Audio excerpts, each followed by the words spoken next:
अभी मैं देख रहा था कि जो डीए मिलता है कर्मचारियों को वो मिलता है सीपीआई पे। क्या सीपीआई का आंकड़ा एकदम सही है?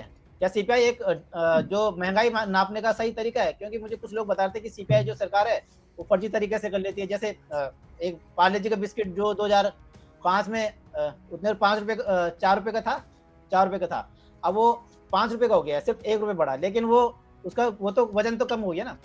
वो कह रहे थे कि एनएसएसओ ही आधार होना चाहिए, क्योंकि सीपीआई अभी 5 है और एनएसएसओ है 9%। तो इतना बड़ा गैप, अगर ये गैप है तो कर्मचारियों के साथ एक तरह से धोखा है ये, कि भाई जिसको उनको मिलना चाहिए डीए उस पर ना मिलके दूसरे फैक्टर पे मिल रहा है। तो जरा से मुझे समझा दीजिए कि असली जो सीपीआई है क्या? देखिए, काफी डिबेटेबल पॉइंट है। क्या सीपीआई वाकई में सरकार पूरी सही तरीके से निकालती है? मुझे लगता है कि सीपीआई कहीं ना कहीं रिफ्लेक्ट करता है जो हम रोजमर्रा की जिंदगी में चीजें यूज करते हैं। क्योंकि आमतौर पर अगर देखा जाए तो डब्ल्यूपीआई से सब ज्यादातर कनेक्टेड होता है होलसेल प्राइस इंडेक्स में। और हमेशा हम ये डिबेट करते हैं कि एक्चुअली में सीपीआई से कनेक्ट होना चाहिए, जो रोजमर्रा की यूज करने वाली चीजों को रिफ्लेक्ट करता है। तो मुझे नहीं लगता कि इसमें कोई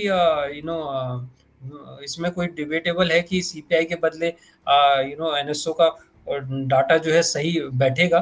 क्योंकि 9% इन्फ्लेशन तो फिर काफी हाई चला जाता है हम जब आज के इन्फ्लेशन की बात करते हैं। और कहीं ना कहीं आप देखेंगे थोड़ा बहुत इन्फ्लेशन में गिरावट जरूर आई है। तो सीपीआई मुझे लगता है कि एक सही फैक्टर है जिसके मापदंड के बेस पर जो है डीए को कैलकुलेट किया जाता है। सीपीआई में एक चीज और है, उसमें लॉजिस्टिक का खर्च ज्यादा जोड़ा नहीं जाता। अब मैं एक चीज देख रहा था, रिपोर्ट पढ़ा था, उसमें भारत जो दुनिया में सबसे ज्यादा खर्च है लॉजिस्टिक का 15% के आसपास है, वो सीपीआई से गायब हो जाता है। उसका नुकसान फिर ये उठाना पड़ता है हम लोगों को, और जो सरकारी कर्मचारी हैं डीए में उनको उठाना पड़ता है। देखो, एक बात को हमें समझना होगा। सरकार के ऊपर भी एक दबाव है कि सरकार बहुत ज्यादा लायबिलिटी अपने ऊपर अभी नहीं ले सकती, खासकर फिक्स्ड बेनिफिट की जब हम बात करते हैं। तो अगर एनएसओ के साथ जोड़ के 9% के साथ अगर सरकार जो है सैलरी इंक्रीज को देने लगा, तो हम और आप समझते हैं कि वो सैलरी इंक्रीज क्या हो सकता है।